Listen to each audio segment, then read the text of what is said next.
Hello everyone and welcome to our 5 Green and Speckled Frogs engineering program today. The program is going to focus on why some things sink and some things float. Everything is made of molecules, and molecules are very, very tiny little things. You can only see them with a special microscope. In some objects, those molecules are squished really tightly and closely together. In other objects, those molecules are spread further apart. How closely the molecules are crowded together in space is called density. And so density plays a big part in why some things float and other things do not. Objects that are more dense than water will sink, and objects that are less dense than water will float. The other thing that leads to why some things sink and some things float is called buoyancy. The outside of an object is called its surface, and when more of that surface is touching the water, the object is more buoyant. That means it floats better. When the object floats, it pushes the water out of the way, which is called displacement. But guess what? Water pushes back. So the more surface an object has, the more water pushes back against it, helping it to float. That's another reason why even big ships don't sink if they have the right shape. So we're going to read a story today. It's called What Floats in a Moat by Lynn Berry, and is illustrated by Matthew Cordell. And this will tell you a little bit more about why some things sink and some things float. What floats in a moat? Oh, looky there. Archie the goat stopped short at a moat. He measured and mapped, he doodled and drew, he sketched and scribbled and scrawled. Aha! To cross the moat, pronounced the goat, we built a contraption to float. Oh, or, said Skinny Hen, we could just take the drawbridge. Bah, said Archie, drawbridge. This is no time for a drawbridge. This is a time for science. Right, said the hen, science. The hen and the goat alongside the moat took stock of their cart of supplies. A barrel might float, mussed the goat. We begin with a barrel of buttermilk. Do you think the barrel of buttermilk is going to float? Let's find out. The hen and the goat alongside the moat hammered and nailed, clanged and banged. They wired and tied and built the SS Buttermilk. Archie the goat climbed aboard. Ready for launch? He called. Ready, said Skinny the hen. Push, said Archie the goat. I am pushing, said Skinny. Shove, said Archie the goat. I am shoving, said Skinny. Heave, said Archie the goat. I am heaving, said Skinny. Heave! Oh, look at that. The barrel and the goat splashed into the moat. Splash! Glop, glop. And it sank.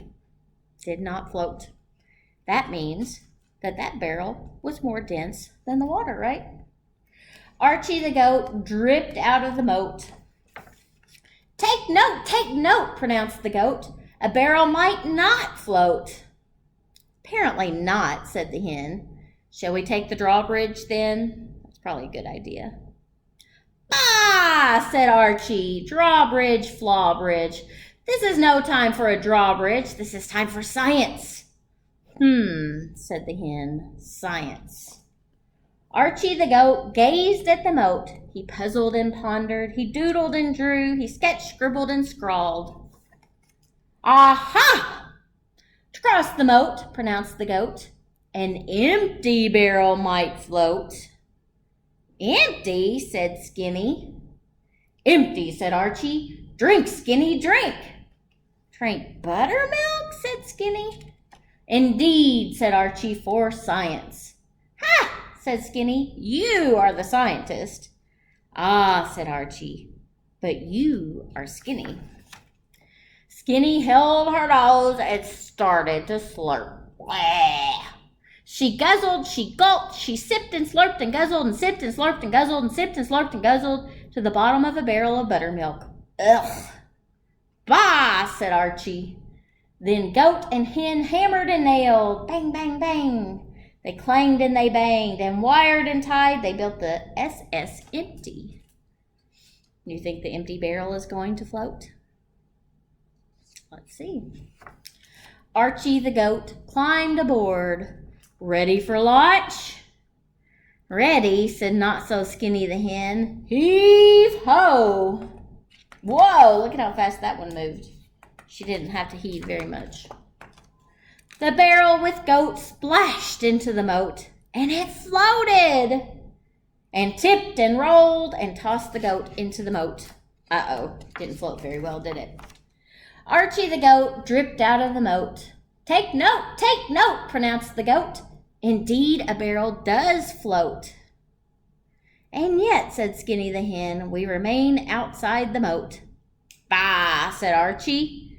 We try again, Skinny the hen. Again, groaned the hen.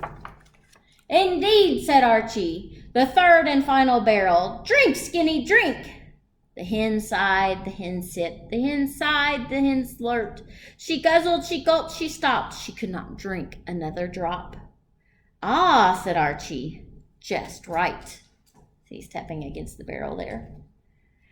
The hen and the goat alongside the moat hammered and nailed, clanged and banged. They wired and tied and built the SS Ballast. Archie the goat climbed aboard. Ready for launch, he called. Ready, said Skinny the hen. Do you think that the half-full barrel will float? Heave, heave, heave. Oof! The barrel with the goat splashed into the moat and sank, but floated. It only sank a little bit.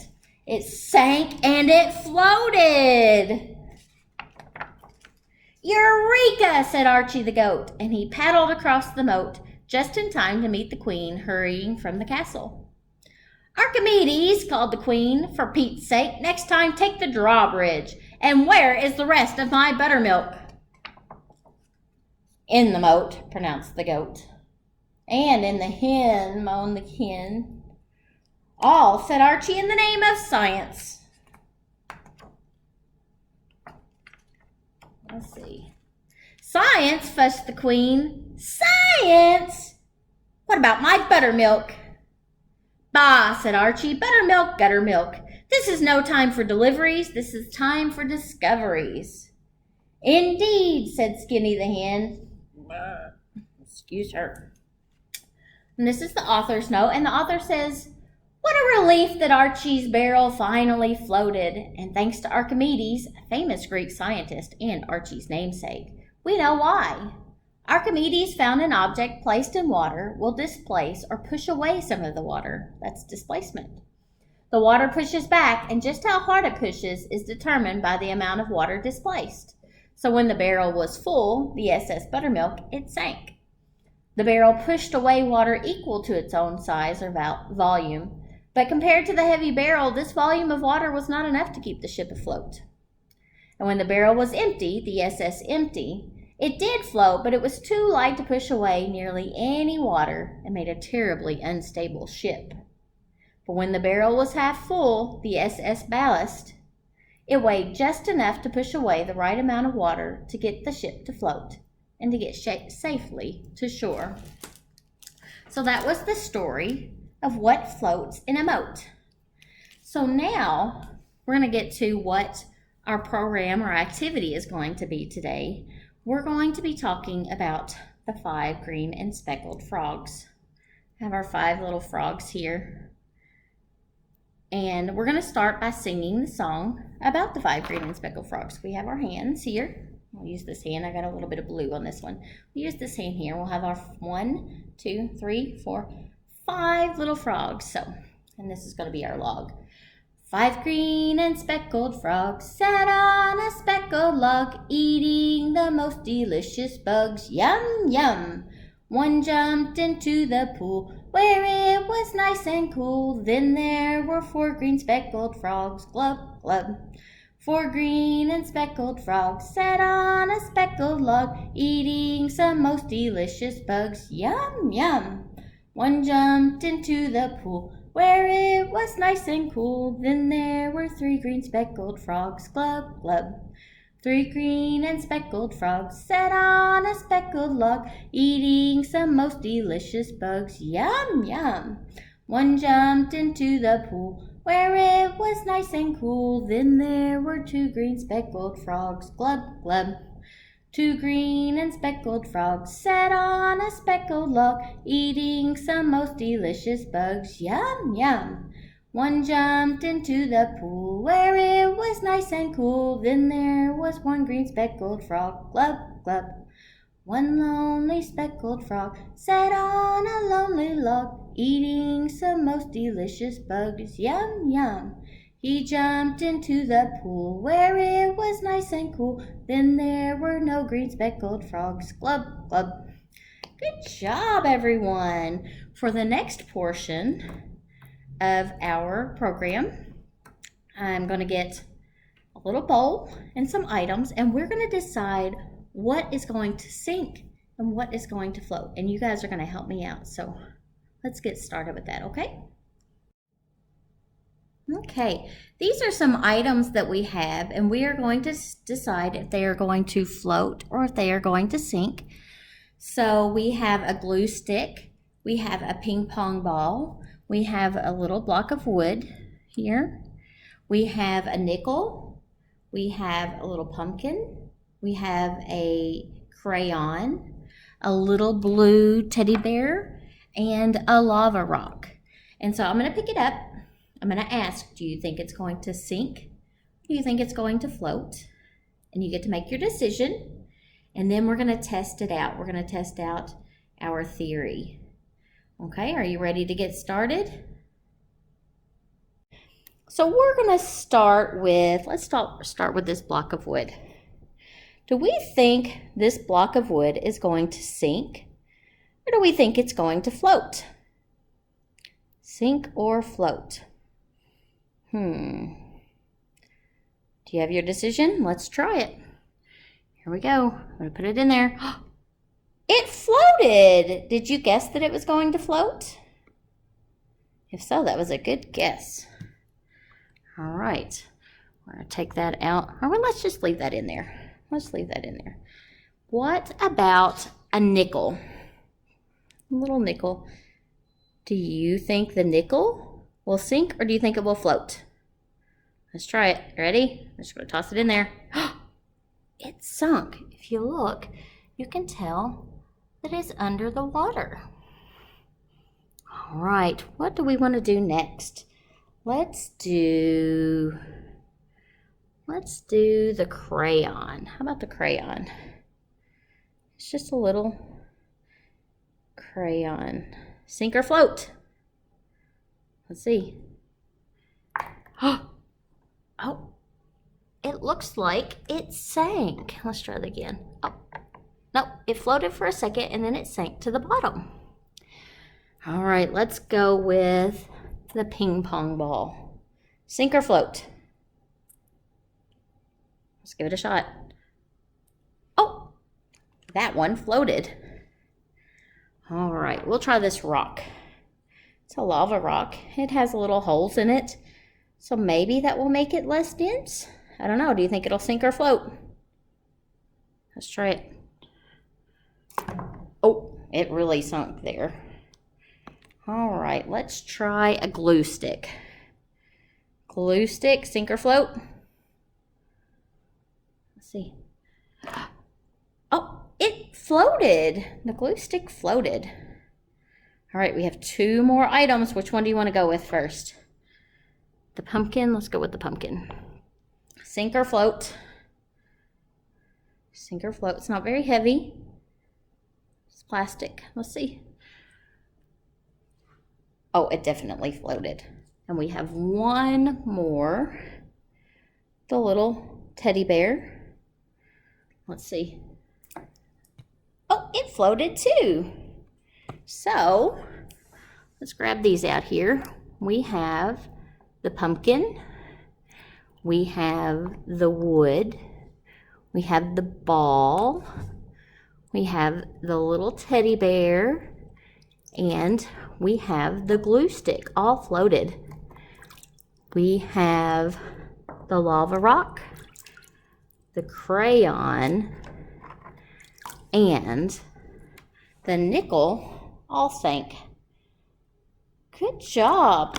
Now for our activity, our take-home activity that you can come and pick up anytime today, Wednesday, July the 15th, and they'll be available until we're out of supplies. Everybody's going to get some little frogs. We get 5 little frogs. And the little frogs, let's see if it floats or if it sinks. Oh, yeah, it sank. See, all of our little frogs sink. And the little frogs really don't want to be in the water right now. So our take-home activity that we have is going to be a bag like this that you can pick up starting July 15th while supplies last. And inside will just be like little straws, some aluminum foil, paper, things like that you can use to create a boat for the little frogs to float with. And the idea is you just use items that are available in the bag or items available around the house. And you're wanting to make these items buoyant. So you're wanting to make something that's buoyant enough to hold 5 little frogs. And so you make your boat, you get some water, you put the boat in the water, and then you add your frogs, and you see if your boat will hold all 5 frogs. And if you'd like, you can post pictures of your finished product, of your finished boat, in the comments, and I would love to see them. All right, guys, I look forward to seeing you next time. Next Wednesday, July 22nd, we will be having our sock puppet program. You can join us here to watch the video, and you can pick up the craft as they are available in the library starting July the 22nd. See you guys soon. Bye-bye.